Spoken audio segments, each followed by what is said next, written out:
So talk to us about the nature of these Chinese activities. Kasi aside from the island building, which is pretty obvious, you also have well, all this activity by what they call the Chinese militia under the Chinese People's Liberation Army Navy.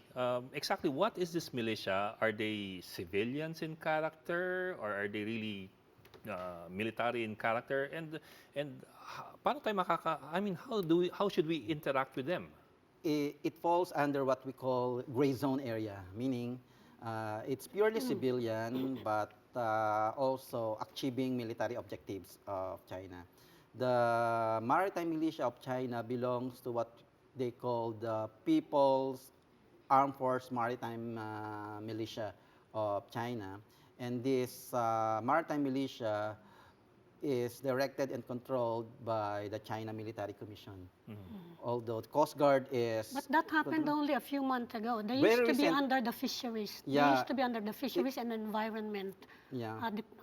not department, but ministries. Correct. It's a recent innovation of China in the light of its new maritime strategy in the Asia Pacific to really reorganize the whole maritime organization of So China. that's not very reassuring. How you're moving control of all this maritime militia in a disputed area from civilian ministries to the military. That is why we are raising concern about that kind of strategy of China and actions of China, especially the building of structure in the artificial islands.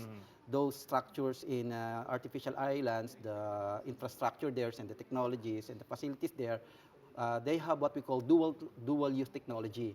It can be used for civilian purposes, and at the same time, it can also be used for other purposes to achieve the military objectives of China. So it has both military and civilian uses. So yung militia, yung Chinese militia, if we come across them, if the Philippines comes across them, what is the protocol there? I mean, if they're civilian in nature or character, Yes, civilian. but they yeah, are yeah. military in objective, how do As we... far as we Supervision. know, well, based on our understanding of the existing public literature on maritime militia, this is what we are getting. That, There is existing literature yeah, there's existing public literature on maritime the, militia. on China's maritime militia. So Okay. the literature tells us that China intentionally created this unit. They trained this unit. They used to rent boats from the private sector, but now they are able to build their own ship already.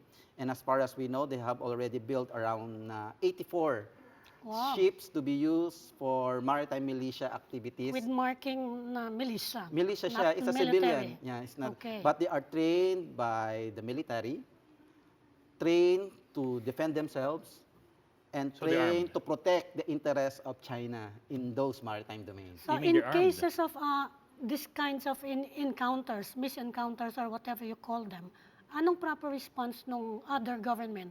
Do we send the military? Do we send the Coast Guard? Anong Well, response natin? our Military ba ang response response is, natin? Or based do on- we send the BFAR, Bureau of Yeah. Fisheries? No, they have an armed component. Yeah, based on our recent experience in the Scarborough Shoal, it's really complicated to send our Navy to respond to the Yeah. situation. So it's only appropriate that when we see China's Coast Guard or China's maritime militia operating in our maritime domain, then we match it with our own Coast militia Guard. and with our own Wala Coast tayong Guard. maritime militia. We have, in Yung fact, BFAR. yeah, in fact, based on my conversation with my Chinese counterparts, they were inspired by our exemplary practice in that BFAR. area.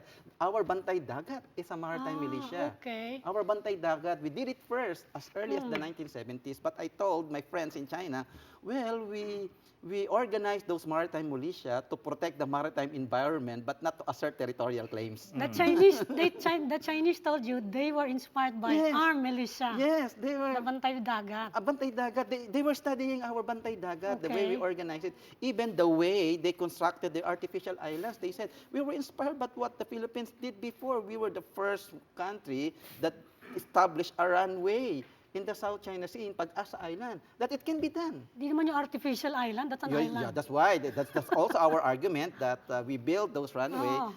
in a naturally formed island, but Exactly. We just extended the. It's not a we reef. We just extended but we just the extended the runway. runway Ano to. sabi nila? But it's the same thing. Oh. It's the same thing, but it's very good to really have a conversation with Yes, sir. Chinese academics because you also know their perspective Yeah. and their points of view.